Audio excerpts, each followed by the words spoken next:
Hello students, मैं फिर से एक बार आप लोग को अपना YouTube channel way of success Hazaribagh में स्वागत करता हूं। मैं हूं आपका अपना Upendra sir.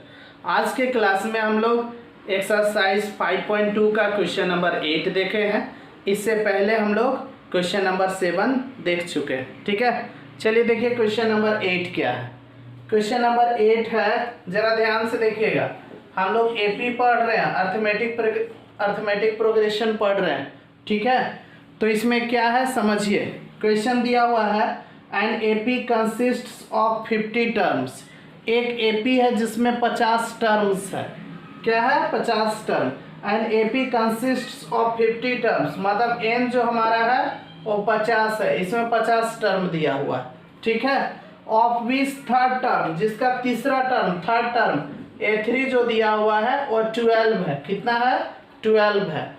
And the last term an होता है जो कि हमारा 106 है। तो फाइंड द 29 टर्म, मतलब A29 खोजना है।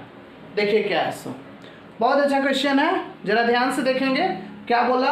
An AP consists of 50 terms. एक एपी है जिसमें 50 टर्म है। तो n मतलब होता है नंबर ऑफ टर्म्स जो कि 50 है। ऑफ विच, जिसका थर्ड टर्म, तीसरा टर्म 12 है, मतलब A3 आपका 12 दिया हुआ है। एंड द लास्ट टर्म जो है हमारा 106 है, मतलब n जो है हमारा 106 है। तो फाइंड द 29th टर्म, मतलब 29 टर्म क्या होगा, ये हम लोग को खोजना है।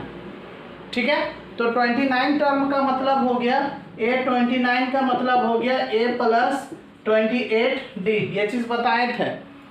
ए अगर 29 फाइंड करना है, इसका मतलब हमको A प्लस 28D निकालना होगा। इसका मतलब इस क्वेश्चन में हमको A पहले चाहिए। अगर 29 टर्म निकालना है तो हमको A निकालना होगा और D निकालना होगा। ठीक है, जबकि इस क्वेश्चन में A और D नहीं दिया हुआ है। ठीक, तो जो ये डाटा दिया उससे हम लोग A और D निकालने का कोशिश करेंगे। ठीक है, देखिए क्या है सो, यहाँ पे देखिए ना। अब देखिए तो A3 थर्ड टर्म हमारा कितना दिया हुआ है? 12 दिया हुआ है। और A3 को हम लोग क्या लिख सकते हैं? A3 को लिख सकते हैं A प्लस 2D, जो कि हमारा 12 हो गया।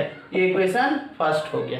ठीक, और an कितना दिया हुआ है? एंड n जो हमारा दिया हुआ है वो 106 है। और an को क्या लिखेंगे? an को लिखेंगे A प्लस n माइनस 1 और D इज इक्वल टू 106 होगा।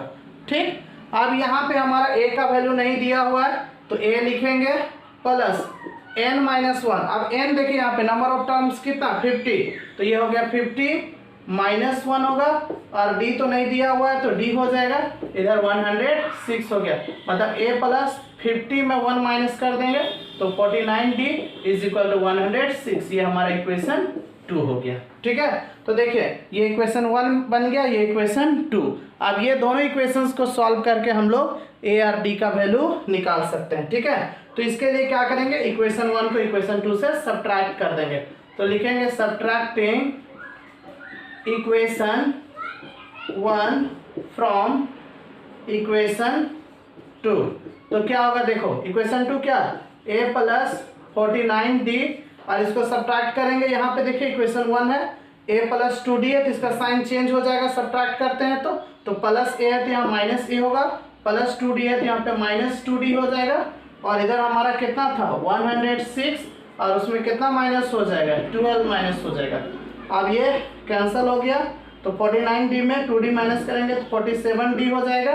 और 6 में 2 तो 4, 10 में 94 हो जाएगा। ठीक है, तो देयरफॉर D इक्वल टू होगा 94/47। इसको कट करेंगे तो 2। इसका मतलब D का जो वैल्यू आ गया हमारा 2 आ गया।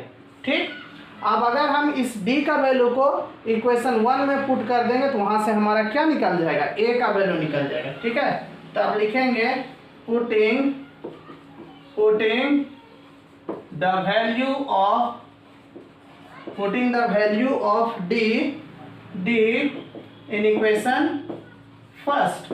तो क्या इक्वेशन फर्स्ट? देखिए A प्लस 2D, तो A होगा प्लस 2 इंटू D का वैल्यू 2 है, 2 हो जाएगा इज इक्वल टू 12। तो A प्लस 2 2 4 इक्वल टू 12, तो A इक्वल टू 12 माइनस 4, तो A इक्वल टू 8, मतलब A का वैल्यू हमारा 8 आ गया। ठीक है, और D का वैल्यू हमारा 2 आ गया। अब कौन सा टर्म निकालना था, 29 टर्म निकालना था। तो therefore A29 equal to A plus 28D होगा। तो A हमारा 8 होगा और द 28 इंटू D का वैल्यू कितना 2। तो यहाँ पे 2 रखेंगे तो 8 प्लस ये 28 और 2 को मल्टीप्लाई कर देंगे तो 56 होगा और इसको ऐड करेंगे तो 64, मतलब A29 जो हमारा होगा 64 होगा। ठीक है, तो ये आप लोग को समझ में आ गया होगा। ठीक है, चलो वीडियो को पॉज करो और